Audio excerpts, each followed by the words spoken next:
What I want to show you today is on-demand sandboxes in Azure Durable Task Scheduler. The idea is simple.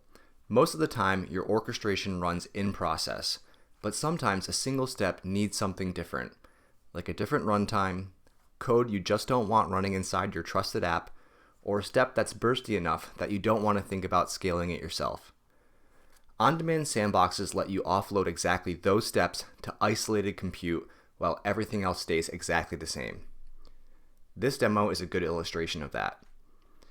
We have an orchestration that takes a natural language question about a sales data set and answers it. The orchestrator calls three activities in sequence: generate code, execute code, and format answer. Generate code and format answer run in process right alongside the orchestrator. Execute code is different. One of the steps generates Python code using Azure OpenAI, and another step actually executes that code. And that's the one we don't want running in our main process. It's untrusted LLM generated code, so it runs in a sandbox container instead.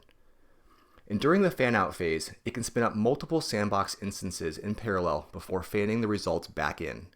So it's the same activity programming model you already know, just with the option to route selected steps to isolated elastic compute.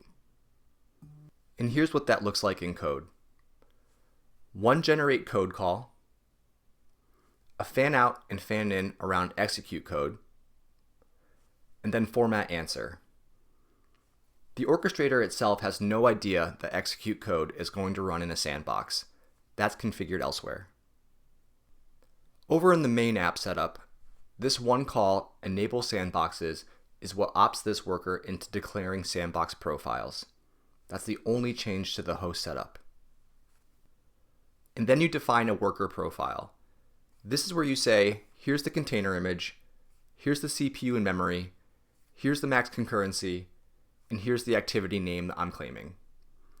This profile is called code executor, and it claims execute code.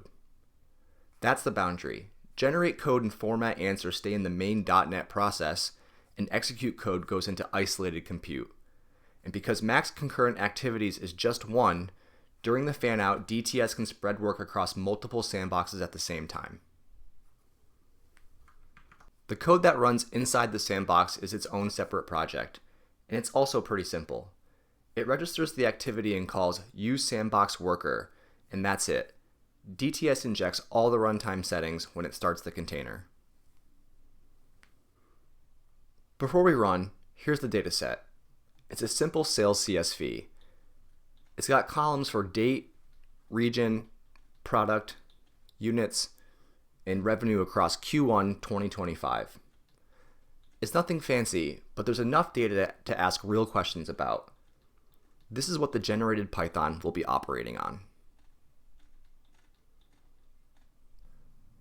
Okay, let's actually run it. I'm going to ask which region in the sales data sheet had the highest total revenue in March 2025.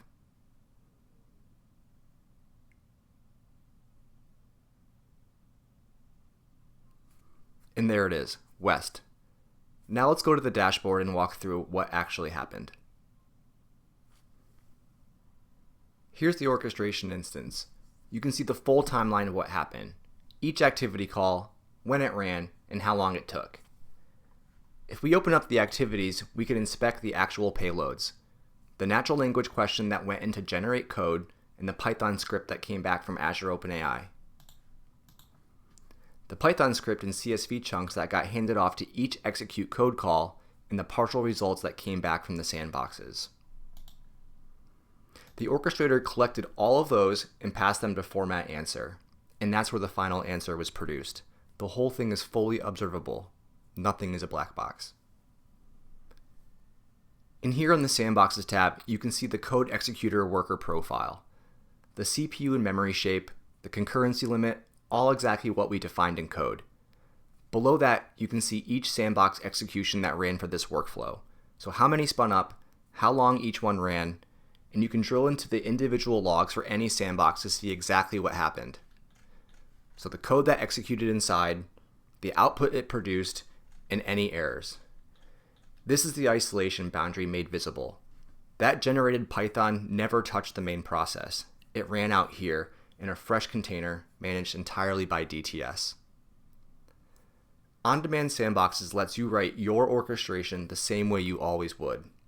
And you can push individual steps, so the ones that need isolation, a different runtime, or elastic scale out to managed on-demand compute.